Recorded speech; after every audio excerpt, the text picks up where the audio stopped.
phải ta yêu rồi không em ơi? Bàn tay khẽ chạm mà tim bối rối. Và đêm từng đêm anh thấy nhớ em nhiều, lòng anh không thôi thao thức suy tư. Có phải khi yêu người ta hay mơ mà anh thấy lòng mình sao ấm áp? Ngày xưa gặp em anh đâu hề nhớ mong, mà sao giờ đây anh không thể quên em. Này người yêu hỡi, em có muốn đi cùng với anh?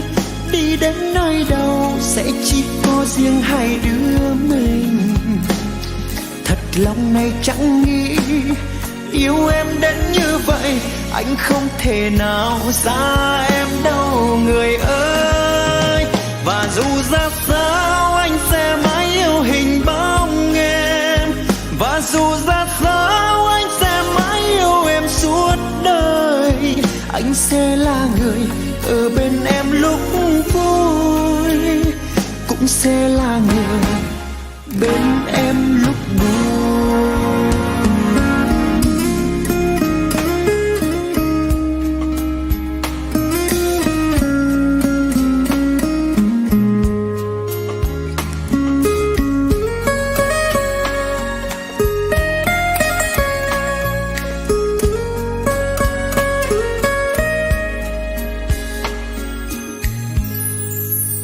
Có phải khi yêu người ta hay mơ mà anh thấy lòng mình sao ấm áp? Ngày xưa gặp em anh đâu hề nhớ mong, mà sao giờ đây anh không thể quên em. Này người yêu hỡi, em có muốn đi cùng với anh? Đi đến nơi đâu sẽ chỉ có riêng hai đứa mình. Thật lòng này chẳng nghĩ yêu em đến như vậy, anh không thể nào xa em đâu người ơi.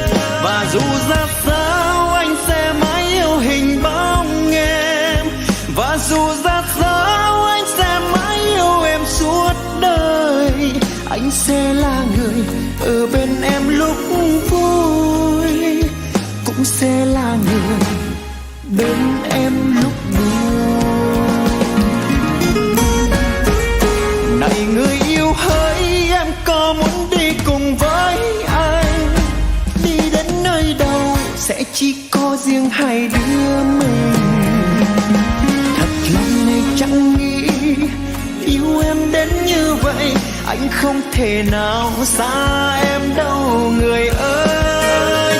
Và dù ra sao anh sẽ mãi yêu hình bóng em, và dù ra sao anh sẽ mãi yêu em suốt đời. Anh sẽ là người ở bên em lúc vui, cũng sẽ là người bên em lúc buồn. Anh sẽ là người ở bên em lúc vui, cũng sẽ là người bên em lúc